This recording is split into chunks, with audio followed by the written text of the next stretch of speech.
5 سال کا عرصہ گزرنے کے باوجود وہ اس لڑکی کو سمجھ نہیں پایا تھا۔ وہ اتنی مختلف کیوں ہے آخر؟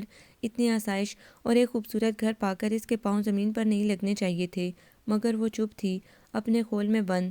آخر اس کا خول ٹوٹ کیوں نہیں جاتا؟ وہ اس پر کبھی کھلتی نہیں تھی، ہمیشہ کترائی کترائی رہتی۔ وہ رات گئے لوٹتا تھا اور اسے ہمیشہ اسی پوزیشن میں سوئے ہوئے پاتا تھا، کبھی کمبل میں، کبھی کمبل کے بغیر۔ یوں ہی کتنی راتیں بیت گئی تھیں۔ آج کتنے دنوں بعد اس نے اسے بغور دیکھا تھا۔ خوبصورت آنکھوں والی پلکیں بند تھیں، ایک بازو بیڈ سے نیچے لٹک رہا تھا۔ ایک گہرا سانس پھیپھڑوں سے آزاد کر کے وہ آہستگی سے اس کی طرف بڑھا اور اس کا بازو احتیاط سے کمبل میں کر دیا۔ کتنی حسرت تھی کہ کبھی وہ جاگتی آنکھوں سے اسے اپنی منتظر ملے، وہ اس سے ڈھیروں باتیں کرے، گھر سے متعلق، اپنے متعلق، اپنی زندگی کو سنوارنے سے متعلق۔ وہ تھکے تھکے قدموں سے ڈریسنگ روم میں گھس گیا۔ پتہ نہیں زونت کیسے خود کو اس قدر سنگ دل کر لیتی تھی۔ زونت کی لاتعلقی کو توڑنے کی وہ خود میں کبھی ہمت نہیں پاتا تھا، اور جانے وہ نیم جان کیوں ہو رہا تھا۔ وہ یہ بات خود اس سے کیوں معلوم نہیں کرتا تھا۔ وہ ان بہادر لوگوں میں سے نہیں تھا جو سچ سن لیتے ہیں۔ اگر زونت نے اس سے بیزاری کا اظہار کر دیا تو مسئلہ محبت کا نہیں، انا اور خودداری کا ہے، اور اسے اپنی خودداری بہت عزیز تھی۔ مگر محبت میں خودداری کا کیا کام؟ وہ اب تک اپنا تجزیہ بھی نہیں کر پایا۔ وہ زونت کی محبت میں سرشار ہے یا محض؟ اس کی شادی ماما نے بڑی دھوم دھام سے، بڑے چاؤ سے کی تھی۔ وہ اپنی پسند کی دلہن لائی تھی، اور عماد کو بھی ایک فرمانبردار بیٹے کی طرح ان کی پسند پر اعتماد تھا۔ ماما کا خیال تھا سفید پوش گھرانے کی لڑکی ان کے لیے بہترین بہو ثابت ہوگی۔ وہ واقعی بہترین بہو ثابت ہوئی، مگر نہ جانے کیوں وہ بہترین بیوی ثابت نہ ہو سکی۔ روز اول سے ان کے درمیان اجنبیت کی ایک دیوار تنی تھی جو اب تک کھڑی تھی۔ عماد کو یاد تھا اس نے ایک بار بھی ڈھنگ سے اس لڑکی کی آنکھوں میں جھانک کر نہیں دیکھا تھا، کبھی اس کے لبوں کی ہلکی سی جنبش نہیں دیکھی تھی۔ وہ شاید پانی پینے اٹھی تھی، عماد کو سامنے کرسی پر بیٹھے دیکھ کر چونک گئی۔ آپ آ گئے، کیا نظر آ رہا ہے؟ وہ اس وقت تلخ نہیں ہونا چاہتا تھا۔ نیند سے بھری آنکھیں عماد کے اندر تک اتر گئیں۔ دوسروں کی نیند اڑا کر وہ لڑکی کتنے سکون سے سوتی ہے۔ آپ نے کھانا کھا لیا؟ کوئی لگاوٹ نہیں، بس ایک سرسری انداز تھا، جیسے راہ چلتے سے کوئی سرسری بات کر لیتا ہے۔ کھانا تو روز ہی کھاتا ہوں۔ اس نے جیب سے سگریٹ کیس نکال کر سگریٹ سلگایا۔ ملگجے اندھیرے میں ایک شعلہ لبکا جو پل بھر کو اس کی گہری براؤن آنکھوں میں چمک پیدا کر گیا۔ سگریٹ کے پے در پہ دو چار کش لے کر وہ دھوئیں کے مرغولے چھوڑتا رہا۔ دھوئیں کی دیوار کے اس پار وہ لڑکی سے خود سے بہت دور نظر آئی۔ وہ کبھی اس کے قریب تھی ہی کب؟ اس نے دوسرا سگریٹ سلگاتے دیکھا، وہ وہاں نہیں تھی۔ یہ سردی کی رات، سردیوں کی راتیں جتنی لمبی ہوتی ہیں اتنی ہی اداس کر دینے والی بھی۔ انسان کسی سے توقعات نہ باندھے تو بہت خوش رہتا ہے۔ وہ جب تک دوسرا سگریٹ ختم کرتا وہ اندر آ چکی تھی۔ آپ کو نیند نہیں آ رہی؟ وہ یوں بیٹھا شاید اس کی نیند میں مخل ہو رہا تھا۔ تم سونا چاہو تو سو سکتی ہو، اور آپ؟ مجھے جب نیند آئے گی تو سو جاؤں گا۔ وہ چپ چاپ دوبارہ کمبل میں جا گھسی، اور براہ راست تو نہیں مگر بلا واسطہ تو اعتراف کر رہی تھی کہ وہ اسے سخت ناپسند کرتی ہے، اور یہ کہ اسے عماد کی رتی برابر پرواہ نہیں۔ حالانکہ عماد کو زونت کا لاتعلقی کا یہ انداز ذرا بھی نہیں بھاتا تھا۔ پتہ نہیں ایسی کیا بات ہے جو ان دونوں کے درمیان آئی بیٹھی ہے۔ وہ ہمیشہ اس سے اکتاہٹ کا مظاہرہ کرتی آئی تھی، جیسے بس ذمہ داریاں نبھانا اس کا فرض رہ گیا ہو۔ اس کمرے میں اس کا دم گھٹ جائے گا۔ دفعتاً عماد کو لگا جیسے اس کے آس پاس آکسیجن بالکل ختم ہو گئی ہے۔ اس نے ایک نظر آنکھیں بند کیے پڑی لڑکی پر ڈالی اور تیز تیز قدموں سے لاؤنج میں آ گیا۔ زندگی مسائل کے انبار تلے دبی ہوئی ہے۔ اس زندگی کو گزارنے کے لیے کہاں سے جگر آئے؟ وہ صبح اٹھا تو اس کا سر بھاری تھا اور پپوٹے جل رہے تھے۔ باتھ روم میں آنکھوں پر پانی کے چپکے وہ کتنی دیر مارتا رہا۔ زندگی کا مردانہ وار مقابلہ کرنے والے ہی بہادر کہلاتے ہیں۔ ملازم نے اس کے کپڑے استری کر کے ہینگر پر لٹکا دیے تھے۔ وہ نہا دھو کر تیار ہو کر باہر نکلا تو رمضان بابا خانسامہ سے ناشتہ لگوا رہے تھے۔ میں ناشتہ نہیں کروں گا رمضان بابا۔ مگر آپ نے رات کھانا بھی نہیں کھایا؟ رمضان بابا کے لہجے میں تشویش تھی۔ کیا فرق پڑتا ہے، چھوٹا منہ بڑی بات ہو جائے گی۔ آخر آپ زندگی سے اتنے خفا کیوں ہیں؟ کیوں اپنی جان کے دشمن بنے ہیں؟ میں نے آپ کو بچپن سے پالا ہے، بڑے صاحب اور بیگم صاحبہ نے آپ کو مجھے سونپا تھا۔ میں آپ کی خوشیوں اور زندگی سے لاتعلق نہیں رہ سکتا۔ آپ میرے لیے فکر نہ کریں رمضان بابا۔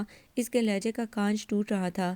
کیسے فکر نہ کروں؟ اس گھر میں بہو کے ہوتے ہوئے بھی چہل پہل نہیں، آپ کی زندگی میں خوشی اور آسودگی نہیں۔ ایسا آخر کب تک چلے گا؟ جب تک زندگی باقی ہے، اور آپ کو پتہ ہے زندگی کسی کو معاف نہیں کرتی۔ وہ تیز تیز قدموں سے باہر نکل گیا۔ زونت ناشتے کی میز پر آئی تو رمضان بابا ناشتہ لگوا چکے تھے۔ صاحب بغیر ناشتے کے چلے گئے ہیں، رمضان بابا نے خود اسے بتایا۔ آپ نے انہیں ناشتہ نہیں کروایا؟ وہ کسی کی کب سنتے ہیں۔ وہ کتنی دیر ابلے انڈے کو الٹتی پلٹتی رہی۔ تنہا بیٹھی سوچتی رہی، یہ بھی کوئی زندگی ہے؟ اس میز کو اس کا تنہا وجود جھیلنے کی عادت ہے۔ کبھی ان دونوں نے ساتھ ناشتہ نہیں کیا، ساتھ کھانا نہیں کھایا یا کہیں مل کر گھومنے نہیں گئے۔ اس کے اندر بے تحاشا ویرانی ہے۔ زندگی کے ان 5 سالوں میں وہ شخص ہمیشہ اس سے کھچا کھچا رہا، لا تعلق، اسے اپنے بزنس سے زیادہ کسی چیز میں کبھی دلچسپی نہیں رہی۔ زندگی برتنے کا یہ مصنوعی انداز کب تک ان دونوں کو ساتھ ساتھ چلا سکے گا؟ وہ آج تک یہ جان نہیں پائی۔ اس شخص کے گرد تنی برف وہ کیوں کر پگھلا پائے گی؟ کئی دفعہ اس نے اس کا چہرہ کھوجنے کی کوشش بھی کی، مگر وہاں سرد میری کے سوا کبھی کچھ دکھائی نہیں دیا۔ وہ اس قدر غیر ذمہ دار اور ناسمجھ تو نہیں جو اس کے سلسلے میں اپنے فرائض نہ پہچانے۔ حالانکہ ان دونوں کے درمیان کبھی تلخ کلامی بھی نہیں ہوئی۔ تلخ کلامی وہاں ہوتی ہے جہاں آپ کسی سے بات چیت کرتے ہوں، کسی کے قریب ہوں۔ اپنے اور عماد کے درمیان فاصلوں کی وجہ وہ آج تک جان نہیں پائی۔ ان دنوں وہ خود کو بہت الجھن میں ڈالے رکھتی۔ زندگی کا یہ ڈھب اسے بدلنا ہوگا، اسے خود سے یہ جمود توڑنا ہوگا، اسے خود سے عماد کی طرف قدم بڑھانے ہوں گے۔ ازدواجی زندگی میں آنا اور خودداری کا کیا کام؟ ہاں، اس کے اندر ایک ہلکی سی درد کی لہر ضرور تھی۔ اس فاصلے کو کبھی عماد نے پاٹنے کی کوشش نہیں کی۔ اس کا ناشتہ ٹھنڈا ہو گیا۔ وہ تب سے مسلسل سوچ رہی تھی وہ اپنے اور عماد کے درمیان کی خلیج کیسے دور کرے، کیسے اپنے درمیان کے اجنبیت کو دور کرے۔ اسے کبھی عماد کے قریب ہونے کا موقع ہی نہیں ملا۔ وہ صبح اٹھتی تو وہ جا چکا ہوتا، اس کے بعد وہ کب لوٹا اسے خبر نہ ہوتی۔ دوسرے دن وہی روٹین تھی۔ اتنے ملازموں نے اسے کبھی عماد کے قریب ہونے ہی نہیں دیا۔ اس کے کرنے کے سارے کام ملازم کر دیتے تھے، اس کے کپڑے استری کرنا، اسے جوتے پہنانا، اس کا ناشتہ، اس کی چائے۔ اگر وہ عماد کو اپنا عادی بنا لے تو یقیناً ان کے درمیان اجنبیت کم ہو سکتی ہے۔ اور پتہ نہیں وہ کیا کچھ سوچنے لگی۔ کیا معلوم عماد کو اس کا اس طرح سر پر سوار ہونا پسند بھی آئے یا نہیں، یا یہ بھی ہو سکتا ہے وہ کسی اور سے محبت کرتا ہو اور اس سے اس کی شادی زبردستی کر دی گئی ہو۔ وہ کتنی دیر یوں ہی بیٹھی رہی۔ اس کی چائے کی سطح پر ایک گدلا سا رنگ آ گیا تھا۔ آپ کا ناشتہ ٹھنڈا ہو گیا ہے بیگم صاحبہ، رمضان بابا نے آ کر اسے چونکا دیا۔ ناشتہ اٹھا لو بابا، اس نے گردن کے اشارے سے کہا۔ باہر موسم خاصا سرد تھا، دھوپ نہیں نکلی تھی، بادلوں نے آکاش کو اپنی لپیٹ میں لے رکھا تھا۔ اندر ہیٹر لگا دوں؟ بابا نے پوچھا۔ آپ لوگ کبھی کوئی کام مجھے اپنے ہاتھ سے بھی کرنے دیا کریں۔ وہ ایک دم ہی ہتے سے اکھڑ گئی۔ آپ لوگوں نے اس گھر میں میرے وجود کو ایک فالتو شے بنا دیا ہے۔ اس گھر پر میرا اتنا حکم نہیں چلتا جتنا آپ سب کا۔ کبھی کبھی مجھے لگتا ہے میں اسٹور میں موجود کوئی ناقص فرنیچر ہوں جس کی ضرورت کسی کو نہیں۔ میں اس گھر میں اپنا عمل دخل چاہتی ہوں۔ یہ گھر آپ کا ہی ہے۔ بالکل غلط، اس گھر کے سارے ملازم آپ کے اشاروں پر ناچتے ہیں، حتیٰ کہ عماد بھی۔ پتہ نہیں وہ کس بات سے جلا رہی تھی، اور یہ بھی پتہ نہیں تھا اسے کس بات نے اتنا کڑوا اور غسیلا بنا دیا تھا۔ رمضان بابا نے اس کی ڈانٹ تابعداری سے سنی تھی۔ آپ غلط سمجھ رہی ہیں، ہم سب ملازم آپ کے حکم کے پابند ہیں۔ وہ جیسے بہت زیادہ تھک گئی ہے، اتنی کہ مزید ایک قدم اٹھانے کی اس میں سکت نہیں تھی۔ عماد کی سرد میری اس کی بے اعتنائی سے بہت کھلتی تھی۔ اس نے 5 سال محض اس سوچ میں برباد کر دیے، شاید عماد کو اس کے وجود کا احساس ہو، یا شاید وہ کبھی اس کے سلسلے میں اپنے فرائض کو سمجھے۔ وہ زندگی کے جتنے ماہ و سال پیچھے چھوڑ آئی وہ پرپیچ راہوں سے بھرے تھے، مگر اب شاید زندگی کی بھاگ دوڑ اسے خود اپنے ہاتھ میں لینا ہوگی۔ اب شاید صورتحال تبدیل ہو گئی تھی۔ وہ اتنے مضبوط اعصاب کی مالک نہیں تھی کہ اپنے آس پاس عماد کی لاتعلقی اور رویے کی اجنبیت کو محسوس نہ کرتی۔ اس لاتعلقی کے باوجود کس بری طرح اسے عماد کی عادت پڑ گئی تھی۔ وہ سوچنا نہیں چاہتی تھی، لیکن اسے بار بار یہ خیال تنگ کرنے لگتا۔ عماد نے کبھی اس کی ضرورت محسوس نہیں کی، کبھی اس کے وجود کی اہمیت کو تسلیم نہیں کیا۔ آپ کے لیے چائے لاؤں؟ وہ ہیٹر کے پاس شال لپیٹے بیٹھی تھی۔ کتنی دیر سے اس کا دل جلتا رہا، اس کا رنگ بھی زرد ہو رہا تھا۔ چائے لاؤں؟ رمضان بابا نے دوبارہ پوچھا۔ پلیز مجھے بار بار تنگ مت کرنے آئیں جب تک میں خود نہ بلاؤں۔ رمضان بابا نے اس کی طرف دیکھا۔ وہ بہت زیادہ تھکی ہوئی لگ رہی تھی اور وہ اپنی کرسی پر بیٹھی اپنے آپ سے الجھ رہی تھی۔ وہ چپ چاپ واپس مڑ گئے۔ وہ بہت سمجھدار تھے، ایسے سوال نہیں کرتے تھے جن کا جواب شرمندگی کے سوا کچھ نہ ہوتا۔ اور پھر شام میں معمول سے ہٹ کر ایک عجیب واقعہ ہوا۔ زنت نے کھڑے کھڑے سارے ملازموں کو نکال دیا، حتیٰ کہ ڈرائیور کو بھی۔ سبھی نوکر اپنے یوں نکالے جانے پر ہکا بکا تھے، اور مالی بابا بھی۔ انہیں یہاں 10 سال ہو گئے تھے، مگر شاید اب یہاں ان کی ضرورت نہیں رہی۔ رمضان بابا کا خیال تھا زنت انہیں بھی بلا کر نکل جانے کو کہے گی، اور انہوں نے سوچ لیا تھا اگر وہ نکالے گی بھی تو وہ قطعی نہیں جائیں گے۔ انہیں نکالنے کا اختیار کسی کو نہیں، حتیٰ کہ عماد کو بھی نہیں۔ وہ عماد کے ماں باپ کے زمانے کے ملازم ہیں۔ عماد ان کے ہاتھوں میں کھیلا بڑا۔ وہ اپنا گھر بار بلا وجہ چھوڑ جائیں۔ جن لوگوں کی ضرورت نہیں انہیں نکال دیا گیا، مگر وہ خود کو غیر ضروری نہیں سمجھتے تھے۔ عماد اور اس گھر کی ذمہ داری انہیں برسوں سے سونپی گئی تھی، اور وہ منتظر تھے کہ انہیں بلایا جائے گا، مگر کسی نے نہیں بلایا۔ نوکروں کے جانے سے گھر ایک دم مزید خالی خالی لگنے لگا۔ آتش دان میں آگ کے شعلے دہک رہے تھے، جس کی آنچ میں وہ مزید تنہا اور اکیلی لگ رہی تھی۔ کرسی سے ٹیک لگائے پتہ نہیں وہ کس کی منتظر تھی۔ شعلوں پر نظریں جمائے جمائے اس نے رمضان بابا کو آواز دی۔ فریج میں کھانا پکانے کے لیے کیا کیا موجود ہے؟ سبزی بھی ہے اور گوشت بھی۔ وہ حیران ہوئے، پہلی مرتبہ وہ اس قسم کی باتیں پوچھ رہی تھی۔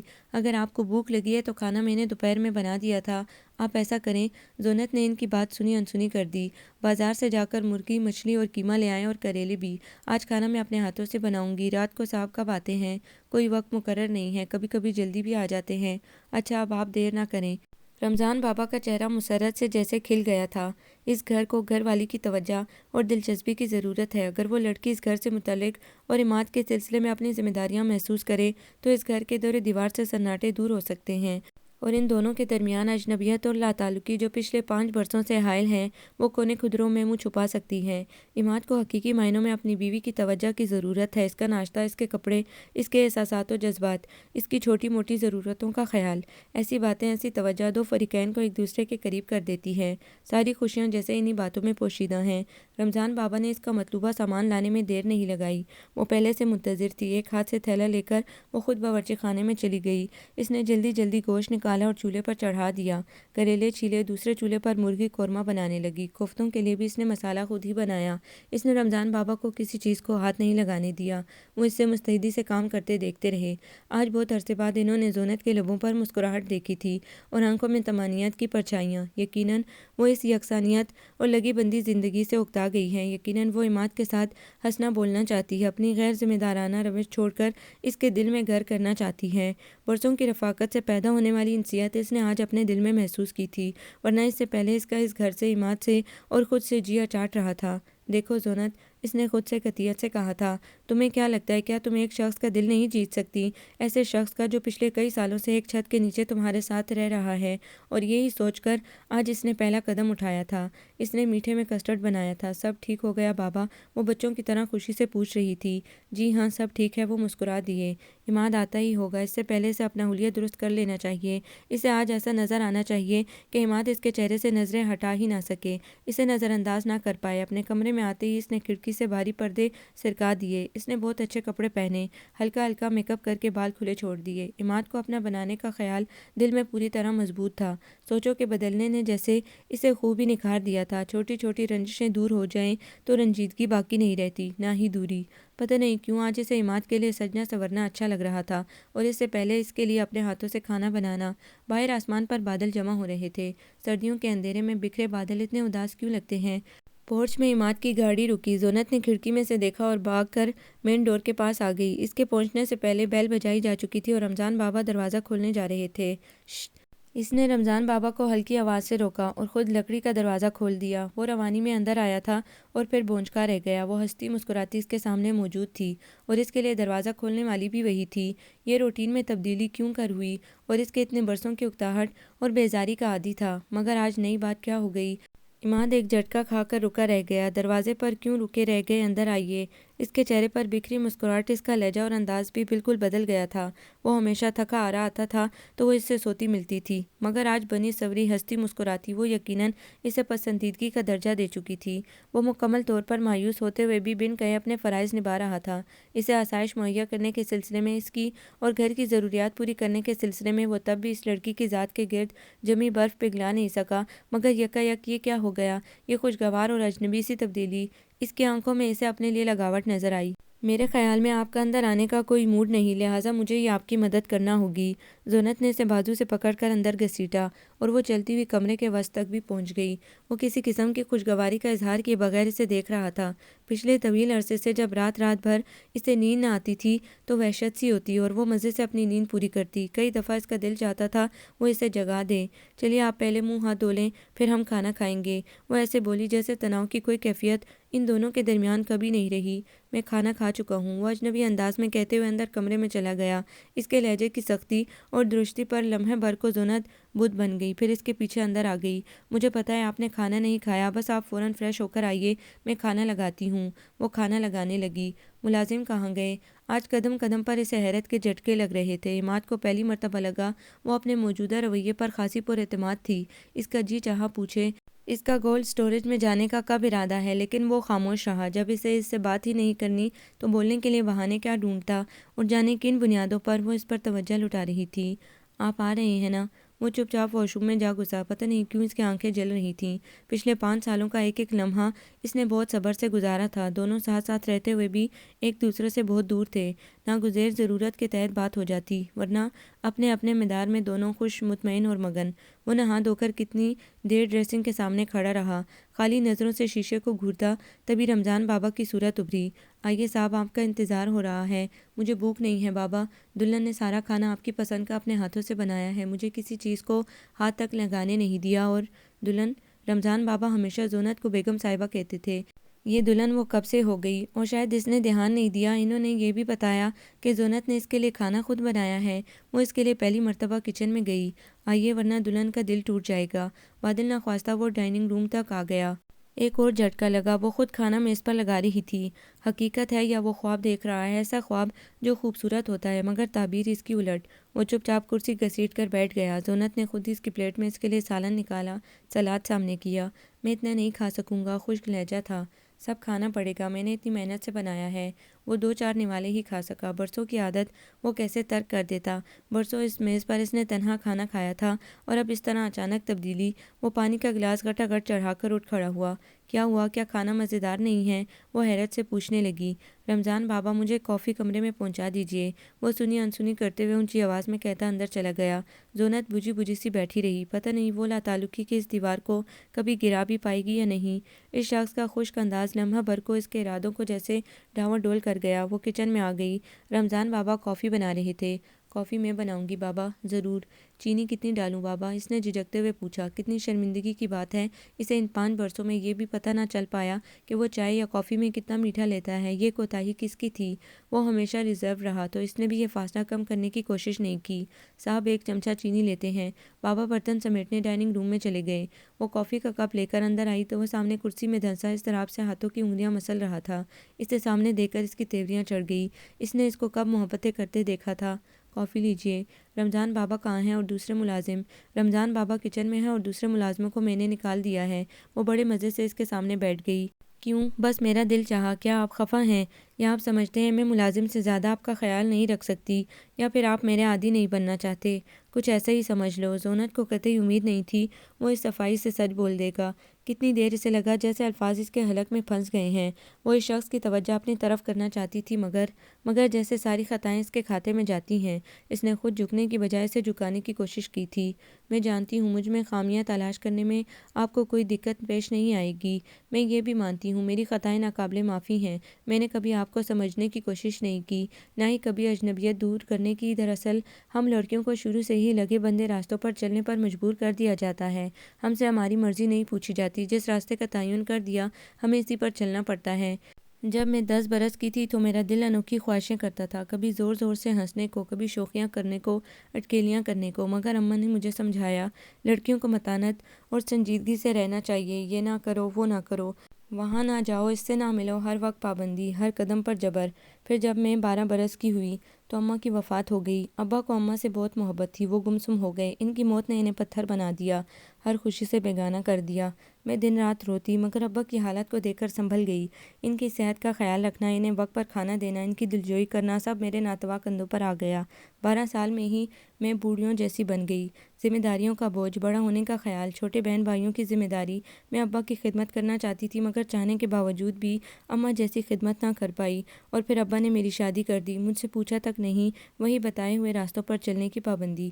میں یہاں آ گئی، یہاں آپ کے سرد رویے نے مجھے آپ سے گلنے ملنے سے باز رکھا۔ میری اپنی ساس سے خوب بنی، مگر آپ کو دیکھتے ہی لرزہ طاری ہو جاتا تھا۔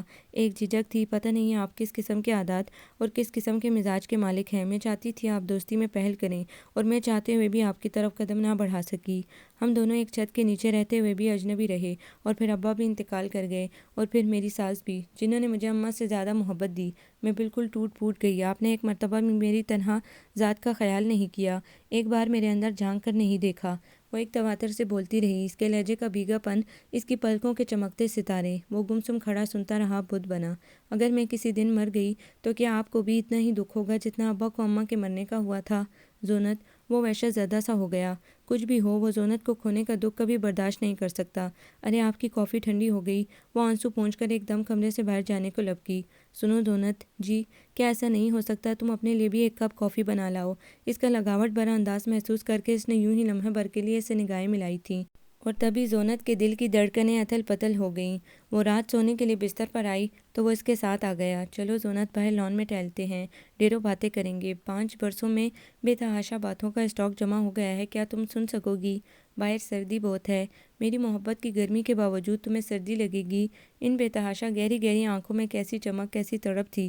وہ اس کے ساتھ باہر لان میں آ گئی۔ اس کے ساتھ ساتھ قدم اٹھاتے ہوئے اس نے ایک گہرا سانس بھرا۔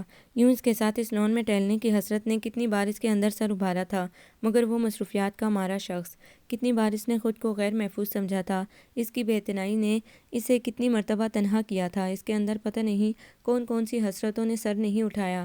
اس کشادہ سینے میں چہرہ چھپانے کی حسرت نے، ان مضبوط بازوؤں میں اپنا آپ سمیٹنے کی تمنا نے۔ کیا سوچ رہی ہو؟ عماد کی آواز نے اسے چونکا دیا۔ کچھ نہیں۔ کچھ کہو گی نہیں؟ پہلے آپ کہیں۔ اس نے مخاطب کی طرف نگاہ اٹھائی اور ساکت رہ گئی۔ اس کی آنکھیں بولتی ہیں، یہ اس نے بالکل ابھی جانا تھا۔ شاید اپنے اپنے رویوں کی وضاحتیں ہم دونوں ہی دے نہ پائیں، مگر اتنا کہوں گا، ہم نے ایک دوسرے کو سمجھنے میں بہت دیر لگا دی۔ حالانکہ ہم ایک ایک قدم کے فاصلے پر تھے، ہم میں سے کوئی بھی ایک قدم پہلے بڑھا کر دوسرے کو پا سکتا تھا، چھو سکتا تھا، مگر بس سارا جھگڑا یہاں سے شروع ہوتا تھا۔ چلیے جانے دے، جو وقت گزر گیا اس کا کیا ذکر کرنا۔ کیا تمہیں افسوس نہیں اتنا وقت برباد ہوا؟ عماد نے آہستگی سے پوچھا۔ میرے خیال میں آپ کو جلدی سو جانا چاہیے، کیونکہ صبح آپ کو آفس بھی جانا ہے۔ جو حکم، وہ سعادت مندی سے بولا۔ صبح پچھلی تمام صبحوں سے مختلف تھی۔ زونت نے خود اس کے لیے کپڑے نکالے، استری کیے۔ جتنی دیر وہ نہا دھو کر تیار ہوا، وہ ناشتہ تیار کر چکی تھی۔ پھر وہ اندر آ گئی، اسے جوتے پہنانے لگی۔ نہیں زونت، یہ تمہارا کام نہیں ہے۔ مجھے خوشی ہوتی ہے عماد، اس نے لگاوٹ سے کہا۔ وہ ہنس دیا۔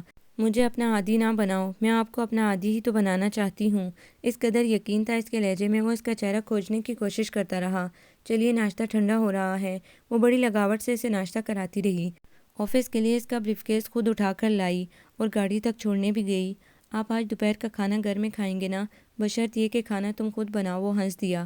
وہ کچن میں رمضان بابا کے ساتھ مصروف تھی، تبھی کال بیل بجی۔ اس وقت کون ہو سکتا ہے؟ تھوڑی دیر میں رمضان بابا نے آ کر بتایا، کوئی اس سے ملنے آیا ہے۔ مجھ سے؟ زونت کو حیرت ہوئی۔ بھلا اس سے کون ملنے آ سکتا ہے؟ ایک الجھن سی اس کے چہرے پر اتر آئی۔ وہ جلد از جلد دوپہر کے کھانے سے فارغ ہو کر فریش ہونا چاہتی تھی۔ دوپٹے کو کندھے پر پھیلاتے ہوئے وہ لاؤنج میں آئی تو جیسے ایک جھٹکا کھا کر رک گئی۔ سارا وجود برف بن گیا۔ یہ چہرہ، یہ شخص، یہ یہاں کس لیے آ گیا؟ وہ اپنی موجودہ زندگی سے مطمئن ہے۔ بڑی ریاضتوں کے بعد اسے عماد کی توجہ اور محبت ملی تھی، اور یہ شخص اس سے سب چھین لینا چاہتا ہے۔ آنے والے نے لمحے بھر کے لیے اسے دیکھا اور کھڑا ہو گیا۔ مجھے پہچانا؟ اس کی آواز میں ہلکا سا بے صبرا پن تھا۔ اگر نہیں کہوں تو؟ وہ ہکلا رہی تھی۔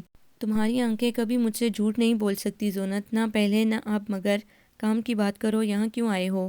اس نے لہجے کو تلخ کر لیا۔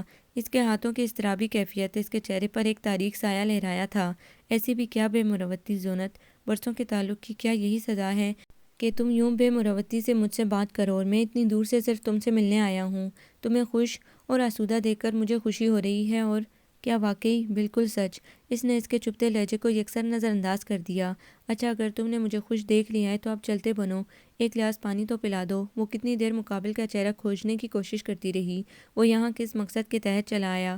اسے اس کا یوں اپنے گھر آنا بالکل پسند نہیں آیا تھا۔ وہ اپنے اور عماد کے درمیان کسی تیسرے کو قطعی برداشت کرنے کی پوزیشن میں نہیں تھی، اور یہ شخص کسی طوفان لانے کے خیال سے یہاں تک آیا تھا۔ لو پانی پیو اور چلتے بنو۔ روکھا لہجہ تھا۔ پہلے تو تم کبھی اس طرح مجھ سے کھدرے انداز میں بات نہیں کرتی تھی۔ اس نے گلاس تھام لیا۔ پلیز اسد، بہتر ہوگا تم فضول گفتگو سے اجتناب کرو۔ وہ ایک دم ہتے سے اکھڑ گئی۔ تم ناراض ہو گئی ہو زونت، شاید جھگڑے کے موڈ میں ہو، اور پچھلا غصہ تمہارا ابھی تک باقی ہے۔ یقین جانو زونت، میری کوئی غلطی نہیں تھی۔ اماں کی بیماری اور پھر ان کی اچانک موت نے مجھے تم تک آنے سے روک دیا، اور جب میں لوٹا تو پتہ چلا تمہاری شادی بھی ہو گئی اتنی جلدی۔ تم نے میرا انتظار بھی نہیں کیا زونت۔ وہ اس موضوع سے بچ کر بھاگ رہی تھی۔ اگر پانی پی لیا ہے تو چلتے بنو، میرا شوہر آنے والا ہے۔ مجھے تمہارے شوہر سے بھی ملنا ہے زونت۔ اس کی بات نے جیسے اس کے اعصاب کو ایک جھٹکا سا لگایا۔ اس کی ریڑھ کی ہڈی میں جیسے ٹھنڈی ٹھنڈی لہریں سرایت کرنے لگیں۔ وہ کس مقصد کے تحت عماد سے ملنا چاہتا ہے؟ وہ یقیناً اسے برباد کرنے کا خیال دل میں لے کر آیا ہے۔ اگر وہ سمجھتا ہے اس کے دل میں اب بھی اس کے لیے احساسات و جذبات کی کوئی رمق باقی ہے تو یہ اس کی بھول ہے۔ راکھ کے ڈھیر میں نہ اب کوئی شعلہ ہے اور نہ ہی کوئی چنگاری۔ زونت نے دیکھا وہ مزے سے صوفے میں دھنسا اخبار دیکھ رہا تھا۔ پرسوں کا اخبار، پتہ نہیں اس اخبار میں اس کے لیے کون سی دلچسپ خبر تھی، یا پھر وہ عماد سے ملنے کی خواہش میں وقت گزار رہا تھا۔ بیٹھ جاؤ، تھک جاؤ گی، تمہارا اپنا ہی گھر ہے، وہ بے تکلفی سے بولا۔ زونت کا چہرہ تپ گیا۔ کھانے میں کیا پکا رہی ہو تم؟ ریلی پیٹ میں چوہے کرکٹ کھیل رہے ہیں، وہ یوں گفتگو کر رہا تھا جیسے وہ کسی خوشگوار ماحول میں بلایا گیا ہے۔ زونت اتنا تو سمجھ ہی گئی، اس شخص کو اس کی عزت و حرمت کا کوئی پاس نہیں، اسے اس کی زندگی کی بربادی اور آبادی سے کوئی سروکار بھی نہیں۔ اگر ہوتا تو وہ یوں یہاں جم نہ جاتا۔ رہ رہ کر اسے یہ خیال پریشان کر رہا تھا، وہ عماد کو کیا بتائے گی کہ وہ کون ہے، اور اگر اس شخص نے عماد کے سامنے کسی قسم کی بکواس کر دی، کچھ الٹا سیدھا اگل دیا تو؟ اس کی زندگی پہلے ہی مسائل سے دوچار ہے، اور اپنی بیوی سے متعلق اس شخص کو دیکھ کر بھلا عماد برداشت کر پائے گا؟ تم نے بتایا نہیں کیا پکا رہی ہو؟ اگر آلو کے پراٹھے بنا دو تو بیتے دنوں کی یاد تازہ ہو جائے۔ تمہیں یاد ہے میں تم سے فرمائش کر کے پراٹھے بنوایا کرتا تھا، اور تم بھی زبردستی 2 پراٹھے مجھے ضرور کھلاتی، حالانکہ میں دہائیاں دیتا میرا اپنا میدا ہے، مگر میں پراٹھے بنانا بھول گئی ہوں۔ اس نے درستی سے اس کی بات کاٹ دی۔ میں نہیں مانتا، تمہاری مرضی۔ وہ پریشان تھی، خدایا وہ اس بلائے ناگہانی کو کیسے ٹالے؟ لگتا ہے تم پریشان ہو۔ وہ کتنی دیر اس کا چہرہ پڑتا رہا۔ شاید تم سوچ رہی ہو میں تمہارے شوہر پر تمہارا اور اپنا پچھلا تعلق ظاہر کر دوں گا۔ بے فکر رہو زونت، میں اتنا کمینہ نہیں، نہ ہی اتنا خود غرض کہ تمہاری خوشیوں میں آگ لگا دوں۔ میں تمہیں تاحیات شاداں دیکھنا چاہتا ہوں زونت، یہ میری دلی تمنا ہے۔ ہنڈیا آپ خود بھونیں گی یا میں بھون لوں؟ رمضان بابا کی آواز پر وہ گھبرا گئی۔ پتہ نہیں رمضان بابا وہاں کب آئے، کہیں انہوں نے سب سن تو نہیں لیا؟ رمضان بابا آپ کب آئے؟ ابھی۔ اچھا آپ چلے، میں آ رہی ہوں۔ وہ بے چینی سے انگلیاں مسل رہی تھی۔ کیا کوئی پریشانی ہے؟ بابا نے پوچھا۔ نہیں تو، اور یہ مہمان، میرا مطلب ہے مہمان کھانا کھا کر جائے گا؟ نہیں۔ رمضان بابا کے جانے کے بعد وہ ایڑیوں پر گھومی۔ میں کچن میں جا رہی ہوں، واپس لوٹوں تو مجھے تمہاری صورت نظر نہ آئے، سمجھے؟ میں اپنا گھر تباہ کرنے کی اجازت کسی کو نہیں دے سکتی۔ عماد اور میرے درمیان کوئی نہیں آ سکتا، اور تم کیا سمجھتے ہو میں نے تمہیں اب تک یاد رکھا ہوگا؟ عماد کی محبتوں نے مجھے سب بھلا دیا۔ وہ اپنی بات ادھوری چھوڑ کر کھٹ کھٹ کرتی کچن میں چلی آئی۔ بظاہر وہ بہت مضبوط نظر آ رہی تھی، مگر اس کے اندر مسلسل ٹوٹ پھوٹ جاری تھی۔ دل و دماغ میں ایک خوف بیٹھ گیا تھا، اگر عماد کو اس کی گزشتہ کہانی کا علم ہو گیا تو؟ معاف کرنا، میں تمہارے پیچھے آ گیا۔ اس کی آواز پر وہ سن رہ گئی۔ شکر ہے رمضان بابا کچن میں نہیں تھے۔ بہت ڈھیٹ ہو، کیا چاہتے ہو میں تمہیں ذلیل کر کے نکالوں؟ نکال سکو گی؟ پتہ نہیں وہ کس یقین میں مبتلا تھا۔ میں سب کچھ کر گزروں گی، مجھے کمزور مت سمجھنا۔ وہ کتنی دیر ہنستا رہا، ابھی تک ویسے ہی بیوقوف ہو اور بچی بھی۔ وہ مزے سے اندر آ کر پتیلی کا ڈھکن اٹھا کر اندر جھانکنے لگا۔ زونت بے بسی کے احساس کے تحت لب کاٹتی رہی۔ اس شخص کو کیسے دفان کرے؟ عماد آنے والے ہوں گے، اور ان کے آنے سے پہلے وہ اسے یہاں سے بھگا دینا چاہتی تھی۔ مجھے تمہارے شوہر سے حسد محسوس ہو رہا ہے، تم اسے اتنی محبت سے اتنے مزے مزے کے کھانے پکا کر کھلاتی ہو۔ یقین جانو زونت، اس نے میرے حق پر ڈاکہ ڈالا ہے، دل چاہتا ہے کہ میں اس کا قتل کر دوں۔ اسد اپنی حد میں رہو، وہ ہلے سے غرائی۔ ٹھیک ہے، ایک مشرقی بیوی کو تمہارے جیسا ہی ہونا چاہیے۔ وہ کمینگی سے مسکرایا۔ اسی دم پورچ میں عماد کا ہارن بجا اور زونت کا سر چکرا گیا۔ آنکھوں کے سامنے اندھیرے کی ایک چادر تن گئی۔ اسے یقین تھا وہ اس شخص کے بارے میں ہرگز عماد کو مطمئن نہیں کر پائے گی، اور اگر عماد کو پتہ چل گیا تو وہ سوچے گا اس کی برسوں کی لا تعلقی کی وجہ سراسر وہی شخص ہے۔ افسوس، وہ اس قدر کمظرف نکلی کہ اپنی پچھلی زندگی کو وجہ بنا کر اسے اذیت دیتی رہی۔ وہ جلدی سے لاؤنج میں آئی اور بھونجتی رہ گئی۔ عماد کمرے کے وسط میں پہنچ کر شیشے کی میز پر دھرا گلاس دیکھ رہا تھا۔ کیا کوئی آیا تھا زونت؟ جی۔ وہ کسی طوفان کی آمد کے خیال سے ہولے ہولے لرزتی رہی۔ یقیناً کوئی آیا تھا۔ جی ماں بدولت ہیں، آپ کو کوئی اعتراض؟ زونت کی پشت پر اسد کی آواز ابھری، اور زونت نے خوفزدہ ہو کر آنکھیں بند کر لیں۔ اس کی زیست کی کشتی کو بھنور میں ڈوبنے سے اب کوئی نہیں بچا سکتا۔ جس آشیانے کے تنکے سمیٹنے میں اسے 5 برس لگے، ان تنکوں کو بکھرنے میں 1 منٹ بھی نہیں لگے گا۔ ارے اسد، تو کمبخت کب آیا اس طرح اچانک؟ زونت حیرت زدہ رہ گئی۔ عماد باقاعدہ اسد کے گلے جا لگا تھا۔ بس اپنا تو اس طرح پروگرام بنتا ہے اچانک، اور تو نے بھی تو اچانک شادی کی تھی، مجھے بلایا تک نہیں۔ بے مروت، بے وفا، کیا یہی دوستی ہے اور دوستی کا تقاضا؟ کیا بلاتا یار، میں ذہنی طور پر تیار کب تھا؟ عماد نے کہکہ لگا کے کہا۔ بہرحال تمہارا گھر دیکھ کر رشک آ رہا ہے۔ تم نے شادی نہیں کی اب تک؟ میری قسمت تم جیسی کہاں؟ اسد کا زمینی جملہ زونت کی سمجھ میں ہی آ سکا۔ سوری زونت، میں تمہیں بتانا بھول گیا، یہ میرا بہترین دوست اسد ہے۔ کل اس کا آفس فون آیا تو میں نے اسے گھر پر آنے کی دعوت دی، مگر تمہیں بتانا بھول گیا۔ عماد سنجیدگی سے کہنے لگا۔ ہماری قسمت ہی ایسی ہے یار کہ سب نے ہمیں بلا دیا، اس میں تیرا کیا قصور؟ اسد نے آہ بھری۔ کس نے بلا دیا؟ عماد نے شرارت سے پوچھا۔ کیا کوئی لڑکی؟ اگر کوئی لڑکی ہوتی تو اب تک شادی نہ کر چکا ہوتا؟ وہ ہنسا۔ زونت، تم نے اسد کو چائے کا پوچھا؟ اب تو کھانا ہی کھاؤں گا، اسد بے تکلفی سے بولا۔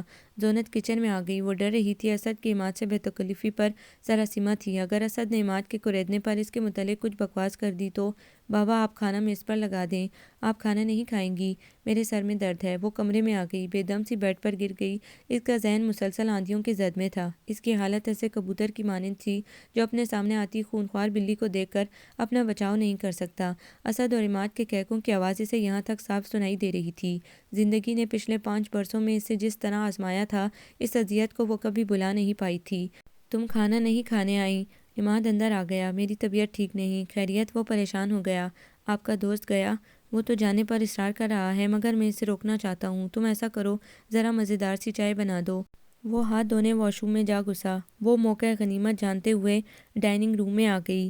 وہ مزے سے میز بجا رہا تھا۔ اگر تم میں ذرا بھی شرافت ہے تو چلتے بنو۔ تم نے ابھی تھوڑی دیر پہلے مجھ سے کہا ہے کہ تم مجھے خوش دیکھنا چاہتے ہو۔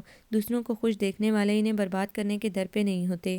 اگر عماد کو تمہارے متعلق پتہ چل گیا تو میری زندگی میں کچھ نہیں بچے گا۔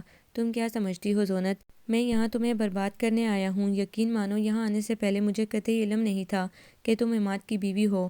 میں عماد سے ملنے آیا تو اچانک تم سے ملاقات ہو گئی۔ بے فکر رہو زونت، میں ہرگز اتنا کمینہ نہیں کہ تمہارا گھر برباد کر دوں۔ میں جا رہا ہوں اور آج کے بعد تمہیں دوبارہ اپنی صورت کبھی نہیں دکھاؤں گا۔ وہ دور ہوتا جا رہا تھا اور اس کی آواز اسی تناسب سے کم ہوتی جا رہی تھی۔ وہ مڑی تو زرد پڑ گئی۔ عماد کے چہرے کے آتے جاتے رنگ اور اس کی آنکھوں سے نکلتے شعلے سے اچھی طرح سمجھا گئے۔ وہ اس کی اور اسد کے درمیان ہونے والی تمام گفتگو سن چکا ہے۔ وہ کسی ایسے ہی سیاہ لمحے کے آنے سے خوفزدہ تھی۔ وہ عماد کی طرف لپکی اور اس پر ایک نفرت بھری نگاہ ڈال کر تیز تیز قدموں سے باہر نکل گیا۔ زونت روحانسی ہو کر صوفے پر گر گئی۔ کیا ہے اس کی حیثیت اس گھر میں؟ اس شخص نے اس پر نفرت بھری نگاہ ڈالنے سے پہلے اسے کسی وضاحت کے قابل بھی نہیں سمجھا۔ اس کی نظروں نے اسے اچھی طرح سمجھا دیا جو کچھ ان دونوں کے درمیان ابھرا تھا وہ بہت پیچھے رہ گیا۔ کتنا اچھا ہوتا وہ پردہ پوشی کی بجائے خود ہی عماد کو بتا دیتی کہ وہ اسد کو جانتی ہے۔ وہ کس قدر الجھ رہی تھی، کتنی عجیب کشمکش میں ڈال کر وہ شخص غصے سے گھر سے باہر نکل گیا تھا۔ وہ تو اس کی پریشانی کو پریشانی بھی نہیں سمجھے گا، نہ ہی اس کی کسی صفائی کو قابل غور جانے گا۔ پہلے ہی کسی سزا کے بغیر اس نے اس کی اتنی شدید بے اعتنائی اور لاپرواہی جھیلی ہے، اور اب ایک مرتبہ پھر اس کے بعد شاید اس کے پاس اس شخص کا اعتماد جیتنے کو کچھ باقی نہ بچے۔ اسے فکر سی لاحق ہو گئی تھی، آخر وہ کہاں چلا گیا؟ شام ہوئی اور پھر رات۔ وہ نہیں آیا۔ وہ آدھی تو تھی ہی، اس لیے منتظر رہی۔ وہ خود ترسی میں مبتلا ہو رہی تھی۔ سکھ اور آسودگی کی گھڑیاں اسے پل بھر کو ملی اور پھر نابود ہو گئیں۔ بھلا اس جیسا ہرما نصیب کوئی ہوگا؟ اس نے تاریکی میں آنکھیں پھاڑ پھاڑ کر آکاش پر چاند کو کھوجنا چاہا مگر وہاں بادلوں کی یلغار تھی۔ وہ خفا ہو کر گیا ہے۔ اب شاید اس کی ساری زندگی وضاحتیں دیتے گزر جائے۔ اس سے کہیں بہتر یہ نہیں وہ اس کے قدم پکڑ کر اس کے سامنے اپنی غلطیوں کا اعتراف کر لے۔ پتہ نہیں اس نے اسے کتنا جھوٹا سمجھا ہوگا۔ وہ رات گئے لوٹا۔ وہ ٹیرس کی سیڑھیوں پر اس کے انتظار میں بیٹھی تھی۔ اس کی گاڑی دیکھ کر سیدھی ہو گئی اور اس کی طرف بڑھ گئی۔ عماد نے گاڑی لاک کرتے ہوئے جیسے اسے نظر انداز کر دیا۔ اس کے چہرے کے بگڑے نقوش سے اس کی خفگی کا وہ اچھی طرح اندازہ لگا سکتی تھی۔ عماد، وہ اس کے سامنے آ گئی۔ ایک طرف ہٹو۔ وہ اس سے پرے دھکیلتے اندر چلا گیا۔ زونت لمحہ بھر کو ساکت رہ گئی۔ وہ جانتی تھی وہ خفا ہے مگر اس طرح کے ناروا رویے کی توقع نہیں تھی۔ اس کا خیال تھا وہ وضاحت کر دے گی تو بات آسان ہو جائے گی، مگر انسان کی سوچیں اس کی توقع کے برخلاف نکلتی ہیں۔ وہ اندر جانے کی ہمت نہیں پا رہی تھی۔ وہ اس کے سامنے نہ جانے کس قسم کے رد عمل کا اظہار کرے۔ بعض اوقات آپ چور نہیں ہوتے مگر چور بنا دیے جاتے ہیں۔ وہ ہمت کر کے اندر کمرے میں چلی گئی۔ وہ جوتوں سمیت بیڈ پر لیٹا تھا، آنکھوں پر بازو دھرے۔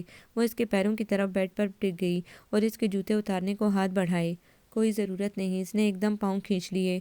کیوں ضرورت نہیں؟ اب کہ اس نے عماد کی آنکھوں میں دیکھا۔ تم اچھی طرح جانتی ہو۔ اس نے جیب سے سگریٹ نکال کر سلگایا اور اپنے چاروں طرف دھواں بکھیر لیا۔ آپ سگریٹ نہیں پئیں گے؟ اور اس نے اس کے ہاتھوں سے سگریٹ جھپٹ لیا اور ایشٹرے میں مسل دیا۔ کیا چاہتی ہو میں یہاں سے چلا جاؤں؟ نہیں تو پھر مجھے اکیلا چھوڑ دو۔ لمحہ بھر کو زونت نے اس شخص کی طرف دیکھا جو ایک دم کتنا اجنبی اجنبی لگ رہا تھا، یوں جیسے ان دونوں کے درمیان شناسائی کا کوئی لمحہ بھی نہیں گزرا۔ وہ چپ چاپ لاؤنج میں آ گئی۔ صوفے پر گرتے ہی اس کی آنکھیں برسنے لگیں۔ دل خوب آنسو بہانے کو چاہ رہا تھا۔ اتنی مدت بعد اس نے اپنے دل میں خوشیوں کی آہٹ محسوس کی تھی مگر اس آہٹ کو بھی سناٹوں نے نگل لیا، گھور سناٹوں نے۔ کھانا لگاؤں؟ رمضان بابا نے لاؤنج کی بتی روشن کر دی۔ بھوک نہیں ہے؟ رمضان بابا نے بغور اسے دیکھا۔ اس کے ستے چہرے سے وہ بخوبی اندازہ لگا سکتے تھے کوئی گڑبڑ ہوئی ہے۔ برسوں بعد اس گھر میں خوشی نے قدم رکھا تھا اور آج پھر وہی سناٹا چاروں طرف پھیل گیا تھا۔ ان دونوں کو ساتھ ساتھ دیکھ کر اس کے اندر طمانینت بھر گئی تھی۔ اس گھر کو شاد دیکھنا اس کی دلی خواہش تھی، مگر یہ کیا؟ قریب آتے آتے وہ پھر سے دور ہونے لگے تھے۔ وہ پوچھنا چاہتے تھے، مگر ملازم اس طرح کی ذاتی باتیں کرتے اچھے نہیں لگتے۔ اور آپ کے اور صاحب کے لیے چائے لاؤں؟ چائے کی ضرورت ہوئی تو میں خود بنا لوں گی بابا، آپ آرام کیجیے۔ جی بہتر۔ ساری رات بے چینی کی نظر ہوئی۔ صوفے پر پڑے پڑے بے آرامی سے اس نے رات آنکھوں میں کاٹ دی۔ صبح جلدی آنکھ کھل گئی تو اس نے وضو کر کے نماز پڑھی۔ نماز پڑھنے سے دل کو سکون ملا اور باہمت رہنے کا حوصلہ بھی۔ اگر اس نے بھی ہمت ہار دی تو اس کے ٹوٹتے گھر کو کون بچائے گا؟ نماز پڑھ کر لان میں چہل قدمی کرتے وہ کتنی دیر خود کو سمجھاتی رہی، پھر اندر کمرے میں آ گئی۔ عماد بے ترتیبی سے سو رہا تھا۔ لمحہ بھر کو اس کے چہرے پر نظر ڈال کر اس نے وارڈروب کھولی۔ عماد کے آفس جانے کے لیے اس نے اپنی پسند سے سوٹ نکالا اور جا کر واش روم میں لٹکا دیا۔ ساتھ میں تولیہ، شیونگ کا سامان بھی چیک کیا اور پھر کچن میں آ گئی۔ رمضان بابا کچن میں تھے۔ بابا ناشتہ میں خود بناؤں گی، اس نے فریج سے دودھ کا جگ نکالتے ہوئے کہا۔ رمضان بابا نے ناشتے کے برتن لگانے کے لیے ڈائننگ روم کی طرف رخ کیا۔ زونت نے جلدی جلدی پراٹھے بنائے، انڈا فرائی کیا، رات کا سالن گرم کیا اور چائے بنا کر لے آئی۔ عماد سامنے سے آتا دکھائی دیا۔ اس کے چہرے سے رات والے تاثرات معدوم نہیں ہوئے تھے۔ وہ چپ چاپ ناشتہ کرتا رہا، وہ ساتھ کھڑی رہی، اس کے لیے چائے بنائی۔ عماد نے اسے ناشتہ کرنے کو بھی نہیں کہا۔ رمضان بابا، میں دوپہر کو کھانے پر نہیں آؤں گا، اس نے بظاہر رمضان بابا کو مخاطب کیا تھا۔ یہ آپ کا بریف کیس؟ زونت نے اس کے لیے بریف کیس اٹھا لیا۔ آپ کو اتنا تردد کرنے کی ضرورت نہیں۔ اس کے ہاتھ سے بریف کیس تھامتے ہوئے وہ تیز تیز قدموں سے باہر نکل گیا اور زونت کے چہرے پر ایک تاریک سایہ لہرا گیا۔ زندگی نے ایک خوشی دیکھی تھی اور وہ شخص اسد اس کی زندگی میں زہر گھولنے آ گیا۔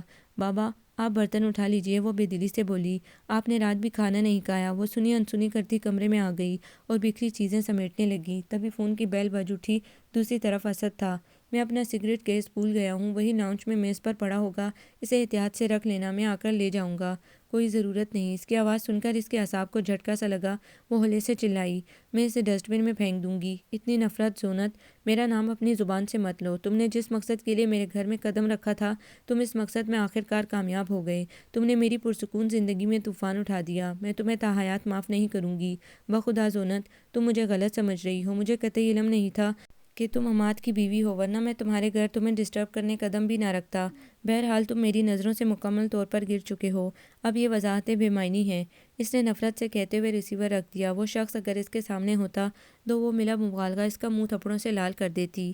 گھنٹی دوبارہ بجی۔ زونت نے فون اٹھا لیا اور پنکاری، اسد دوبارہ فون کیوں کیا ہے؟ میں عماد ہوں۔ دوسری طرف عماد کی سرد آواز نے اس کی ریڑھ کی ہڈی میں سنسناہٹ پیدا کر دی۔ وہ سن ہو گئی۔ ریسیور اس کے ہاتھ میں کام گیا۔ شاید میں نے غلط موقع پر فون کر لیا، تم بیزی تھی۔ نہیں میں تو، وہ ہکلاتے ہوئے کہنا چاہتی تھی، مگر دوسری طرف سے فون کھٹاک سے بند کر دیا گیا۔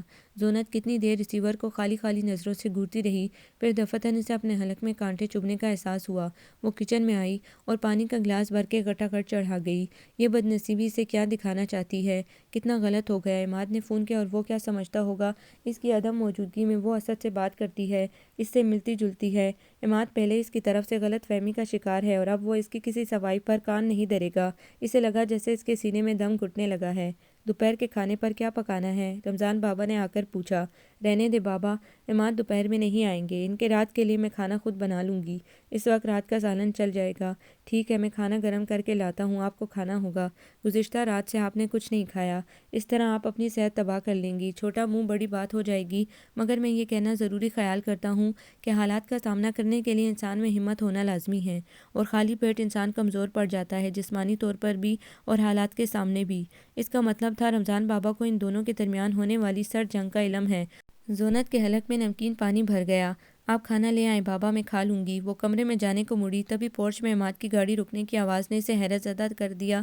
عماد نے تو کہا تھا وہ دوپہر میں نہیں آئیں گے، پھر اچانک اس کی آمد کیسے؟ اس نے تو دوپہر کے کھانے کے لیے کچھ بھی نہیں بنایا۔ زونت کے ہاتھ پاؤں پھول گئے۔ وہ تیزی سے کچن میں آ گئی۔ بابا آپ جلدی سے فریج سے گوشت نکالیے اور پیاز چھیل دیجیے، میں جلدی سے سالن بنا لیتی ہوں، آپ سلاد کاٹ دیجیے۔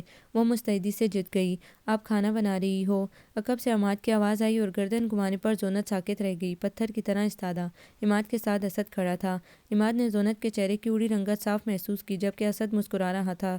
یار تم نے تو کہا تھا کہ گھر جاتے ہی کھانا تیار ملے گا، تم ہی جواب دو زونت۔ عماد نے بڑے مزے سے ساری بات زونت کے کندھوں پر ڈال دی۔ زونت کے چہرے پر ایک رنگ آ رہا تھا تو دوسرا جا رہا تھا۔ اس نے اس کو یہاں آنے سے منع کیا تھا، مگر اس کی بات کا اس نے یہ اثر لیا کہ وہ عماد کے ساتھ دوبارہ یہاں موجود تھا۔ اس شخص سے وہ ہر قسم کی کمینگی کی توقع کر سکتی تھی۔ یہ تو میری کسی بات کا جواب نہیں دیتی، شاید انہیں میرا یہاں آنا پسند نہیں۔ اسد نے زونت کی آنکھوں میں دیکھا۔ آپ اپنے مہمان کو لے کر ڈائننگ روم میں بیٹھیے، میں ابھی منٹوں میں کھانا بنا لیتی ہوں۔ زونت نے اسے ٹالنا چاہا۔ اسے صاف محسوس ہو رہا تھا عماد کی آنکھیں اس کے چہرے پر سے اندر کا حال پڑھ لینا چاہتی ہیں، اسے چور بنا دینا چاہتی ہیں، اس کے جرم کا اعتراف چاہتی ہیں۔ ہم یہی انتظار کر لیتے ہیں، کیوں اسد، تمہاری کیا مرضی ہے؟ عماد کا تیکھا لہجہ زونت ہی بام سکی۔ نہیں یار، اندر چلتے ہیں، تم ہی کہو نا اسد سے، عماد اصرار کر رہا تھا۔ زونت نے تھوک نگل کر حلق تر کیا۔ میں آپ دوستوں کے معاملے میں کیا کہہ سکتی ہوں؟ بھئی مجھ میں مزید کھڑے ہونے کی ہمت نہیں۔ آپ کھانا جلد تیار کر کے ہمیں اطلاع دیں۔ اسد کچن سے باہر نکلتے ہوئے بولا۔ عماد نے بھی پیروی کی، مگر جاتے جاتے وہ جن نظروں سے زونت کو دیکھ کر گیا، اس سے وہ اپنی جگہ کھڑی نہ رہ سکی اور اسٹول پر ٹک گئی۔ پتہ نہیں عماد اس کے لیے کبھی اپنا دل صاف کر بھی پائے گا یا نہیں۔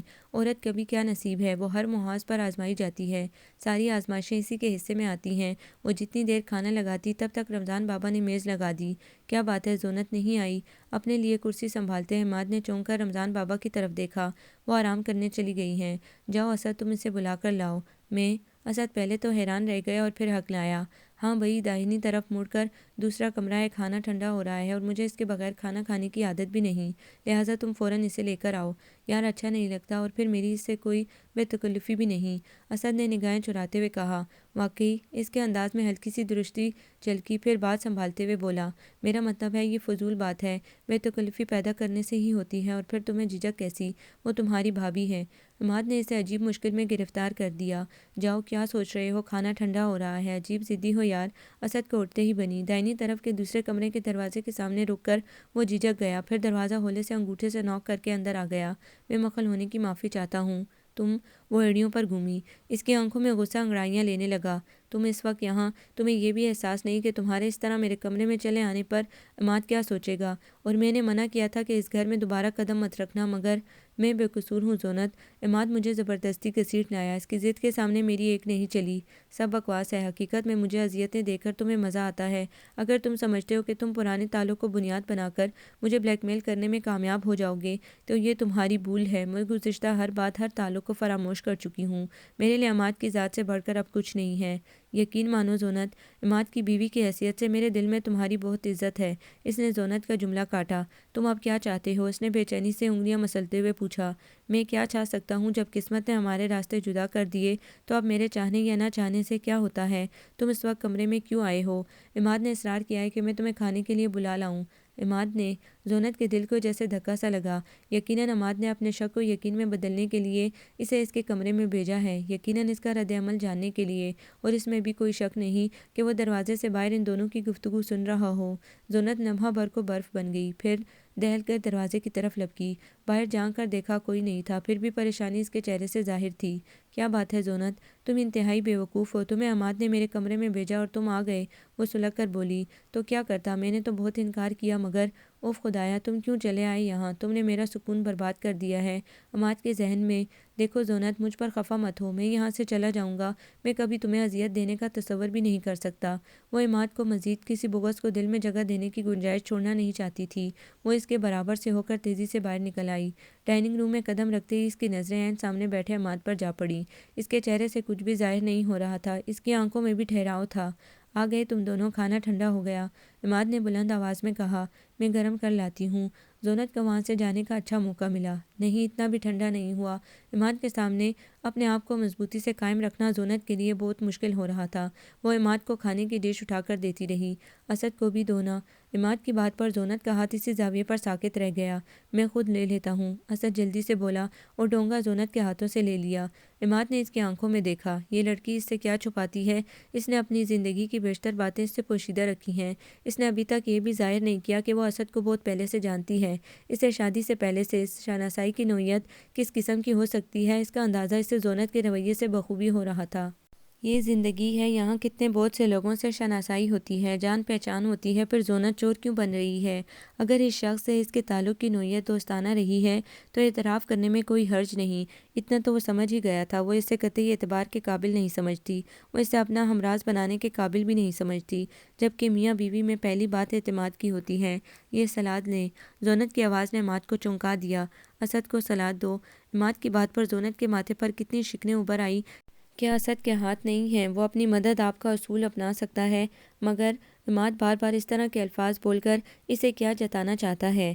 اور یہ بھی پتہ نہیں یہ عذاب کب سر سے ٹلے گا۔ اسد آپ کا دوست ہے، آپ خود ہی موصوف کو بھگتیں۔ وہ سلاد کی پلیٹ پٹک کر کمرے میں آ گئی اور اوندھی بستر پر گر گئی۔ اس طرح ڈر ڈر کر جینے سے فائدہ۔ اس کا اسد سے ماضی میں کیا تعلق رہا ہے وہ عماد پر اشکار کر دے گی۔ اس نے کوئی جرم نہیں کیا۔ اسد کے لیے اس کے دل میں بڑے اچھوتے جذبے تھے، وہ اسد کے لیے بے چین بھی رہا کرتی تھی۔ اسد کے قدموں کی آہٹیں اس نے اپنے دل میں محسوس کی تھیں، مگر وہ سب اس کا ماضی تھا۔ عماد سے شادی کے بعد اس نے اس باب کو ہمیشہ کے لیے بند کر دیا۔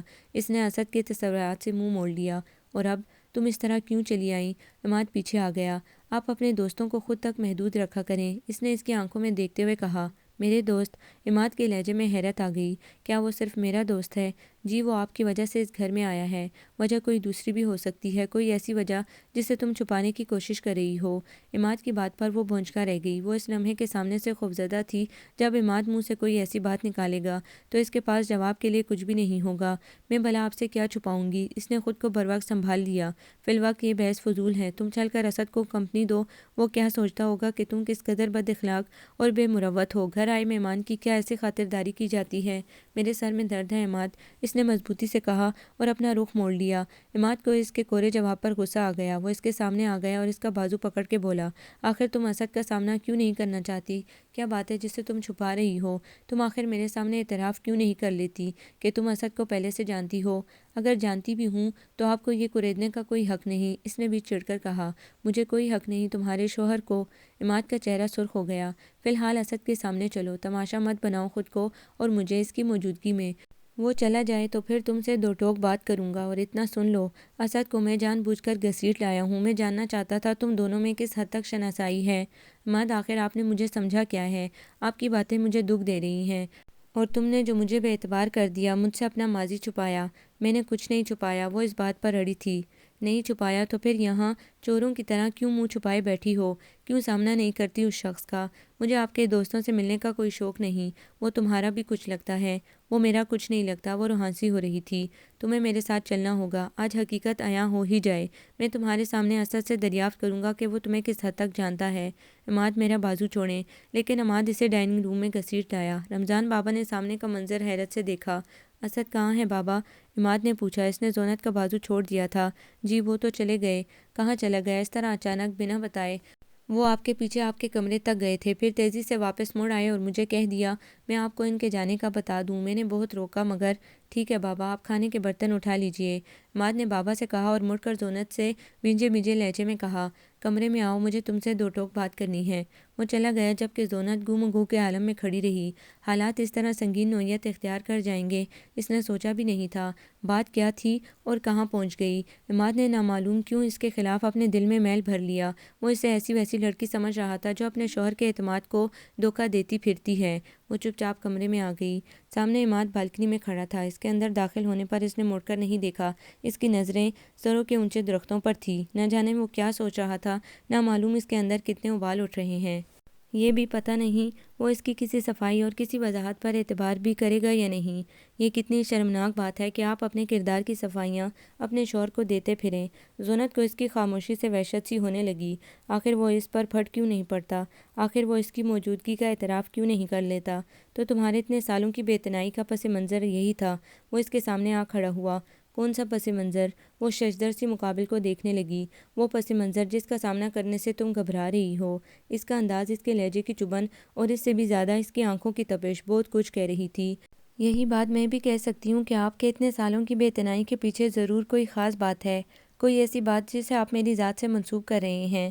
وہ ذرا بھی ڈری ہوئی نہیں لگ رہی تھی۔ وہ جانتی تھی اگر دب گئی تو ساری زندگی کے لیے مجرم بنا دی جائے گی۔ بکو مت، عماد نے لب بھینچے ہوئے کہا۔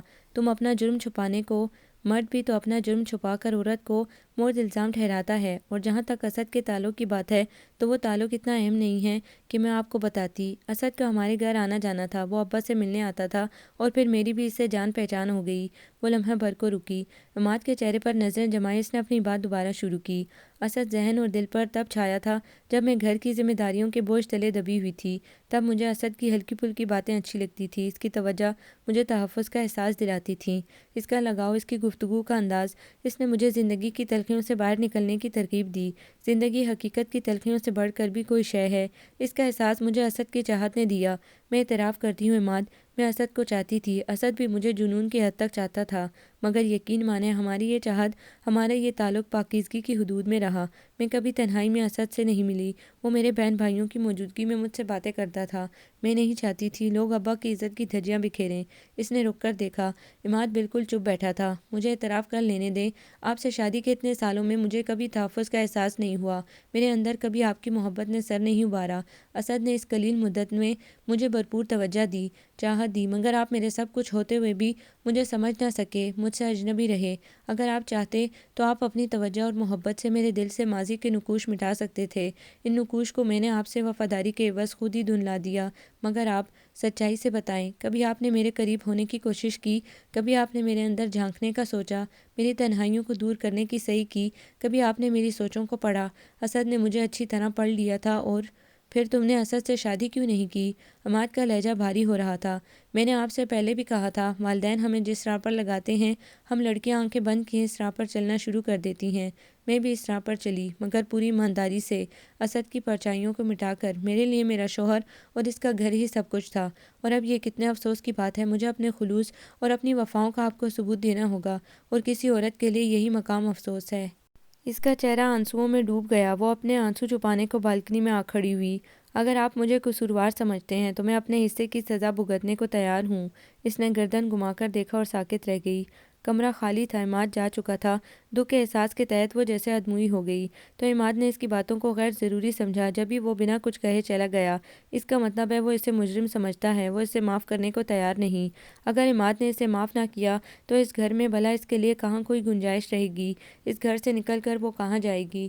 وہ عماد کے وجود کی اس قدر عادی ہو چکی ہے کہ رمضان بابا، وہ باہر نکل آئی۔ جی صاحب کہاں ہیں؟ ابھی ابھی گاڑی لے کر نکلے ہیں۔ رمضان بابا نے اس کی بھیگی آنکھوں کو بغور دیکھا۔ زونت لان میں آ گئی، بے چینی سے یہاں سے وہاں تک ٹہلتے ہوئے وہ بہت دل گرفتہ ہو رہی تھی۔ عماد کی بے اعتنائی نے اسے بہت دکھ دیا تھا، عماد کی خاموشی نے اسے اذیت پہنچائی تھی۔ وہ اسے برا بھلا کہتا، مگر یوں اجنبی بن کر کمرے سے نکل نہ جاتا، اور اب پتہ نہیں کہاں گیا ہے۔ شام ڈھلی اور گہرا اندھیرا چاروں طرف پھیل گیا۔ وہ اندر نہیں گئی، تھک گئی تو لان چیئر پر بیٹھ گئی۔ دل میں برے برے خیال آ رہے تھے، نہ جانے عماد کہاں چلا گیا۔ وہ تیش میں گیا ہے، کہیں خود کو کوئی نقصان نہ پہنچا بیٹھے۔ رمضان بابا نے گھر کی ساری لائٹیں روشن کر دیں اور زونت کے سامنے آ گئے۔ خنقی بڑھ رہی ہے، آپ اندر چلیں۔ وہ سلگتے خیالوں سے چونکی۔ کچھ دیر بعد چلی جاؤں گی بابا، یہ بتائیے عماد آپ سے کچھ کہہ کر تو نہیں گئے؟ نہیں، وہ تیزی سے نکلے تھے۔ بابا مجھے ایک کپ چائے لا دیں، سر میں درد ہو رہا ہے۔ جی۔ رمضان بابا واپس مڑ گئے۔ اس دم عماد کی گاڑی پورچ میں رکی۔ زونت ٹھٹک گئی اور دھک سے بھی رہ گئی۔ عماد اکیلا نہیں تھا، اس کے ساتھ اسد بھی تھا۔ وہ کانپ گئی، نامعلوم عماد اس شخص کو کس خیال کے تحت ڈھونڈ کر لایا ہے۔ وہ یقیناً ان دونوں کو آمنے سامنے کر کے سچ اور جھوٹ کو پرکھنا چاہتا ہے۔ عماد کی یہ حرکت زونت کو بہت گرا گزری۔ وہ جو عماد کے لیے پریشان ہو رہی تھی، اس پریشانی کی جگہ غصے نے لے لی۔ جب عماد اس پر اعتبار نہیں کرنا چاہتا تو وہ بھی زبردستی اس کے سر پر مسلط نہیں ہوگی۔ کیا فائدہ ایسی چھت تلے رہنے کا جہاں آپ کو اعتماد اور اعتبار کا تحفظ نہ ملے؟ عماد نے اندھیرے میں کھڑی زونت کو نہیں دیکھا، وہ سیدھا اندر چلا گیا۔ اسد نے بھی اس کی پیروی کی۔ زونت وہیں کھڑی رہ گئی، وہ اندر نہیں گئی، نہ ہی اس نے عماد کو پکارا۔ اس کی چھٹی حس بتا رہی تھی، عماد ضرور کوئی طوفان اٹھانے کی نیت سے اسد کو لایا ہے۔ اس نے دو چار لمبے لمبے سانس بھر کر اپنے اندر کی تپش کو باہر نکالنا چاہا۔ زونت کہاں ہو بھئی؟ عماد باہر نکل آیا اسے ڈھونڈنے۔ زونت نے دم ساتھ لیا، مگر عماد نے اسے دیکھ لیا۔ یہاں اندھیرے میں کیوں کھڑی ہو؟ آپ لے آئے اسد کو؟ کیا سمجھتے ہیں اسے سامنے دیکھ کر میں اپنی باتوں سے پھر جاؤں گی، یا پھر سچ اور جھوٹ کا فیصلہ کرنے اسے یہاں لائے ہیں؟ میں اوہ اتنا غصہ! وہ مسکرایا، وہ قدرے شوق بھی ہو رہا تھا۔ زونت نے غور نہیں کیا۔ کیوں، مجھے غصہ نہیں آ سکتا کیا؟ بالکل آ سکتا ہے، مگر اس وقت بالکل غلط غصہ آ رہا ہے۔ میں اس کو یہاں تمہارے حوالے سے نہیں بلکہ اپنے حوالے سے لایا ہوں۔ کیوں؟ بھئی وہ میرا دوست ہے اور تمہارا مہمان۔ عماد آخر آپ چاہتے کیا ہیں؟ آپ کے دل میں کیا ہے آخر؟ تمہاری محبت اور کچھ نہیں۔ تم ٹھیک کہتی ہو زونت، میں اپنی چاہت اور محبت سے تمہارا دامن بھر سکتا تھا، مگر ہم دونوں نے ہی بہت سے سال بہت سا وقت بیکار گزار دیا ایک دوسرے سے اجنبی بن کر۔ اپنی اپنی جگہ ہم دونوں نے ہی آگے بڑھنے کی کوشش نہیں کی، اور پھر جب کہ تم میری توجہ کی متمنی تھی، میں نے تمہیں تنہائی کے سوا کچھ نہیں دیا۔ اسد سے تمہارے تعلق پر میں جیلس تھا، مگر تم نے واضح کر دیا تو میں پرسکون ہوں۔ مجھے تم پر خود سے بھی زیادہ اعتماد ہے زونت، بس میں چڑ گیا تھا کہ تم سچائی کا اعتراف کیوں نہیں کرتی، مجھ سے اپنی زندگی کے اس پہلو کو کیوں چھپا رہی ہو۔ اسد کو میں یہاں اس لیے لایا ہوں کہ تمہیں میرا اعتبار آ جائے۔ مجھے تم پر اعتماد ہے اور اسد پر بھی اعتماد ہے، تم دونوں ہی مجھے بہت عزیز ہو، اور پھر دوستی کا رشتہ تو اس دنیا کا مقدس ترین رشتہ ہے۔ اسد تمہارا بھی دوست ہے، وہ میرا بھی جگر ہے، لہٰذا ہم لوگوں کو اس سے اچھے اخلاق کا مظاہرہ کرنا چاہیے، کیوں ٹھیک ہے نا؟ عماد کہتا رہا اور زونت حیرت زدہ سی کھڑی رہ گئی۔ عماد اس کے لب ہی ہل پائے۔ اسد کو میں یہ کہہ کر لایا ہوں کہ ہم تینوں آج رات کا کھانا باہر کھا رہے ہیں، تم فٹافٹ تیار ہو جاؤ، مگر نو اگر مگر، پچھلی تمام باتیں پس پش ڈال دو، آج سے ہماری نئی زندگی کی ابتدا ہے، اور اس زندگی میں اعتماد، اعتبار، خلوص اور محبت سبھی کچھ ہوگا۔ یہ سراسر زیادتی ہے، مجھے اندر بور ہونے کے لیے چھوڑ کر تم دونوں یہاں گوشے تنہائی میں بیٹھے ہو۔ اسد آ گیا، اور اسد کے سامنے زونت پہلی مرتبہ اعتماد سے مسکرائی، اور یہ اعتماد عماد کے ساتھ کا تھا، اور گہری ہونے والی رات کی گود میں چاند نے اپنی کرنیں بکھیر کر روشنی پھیلا دی۔ آپ کو یہ ناول کیسا لگا؟ کمنٹس میں اپنی رائے ضرور دیں۔ ہمارے چینل کو لائک کریں، سبسکرائب کریں، شیئر کریں۔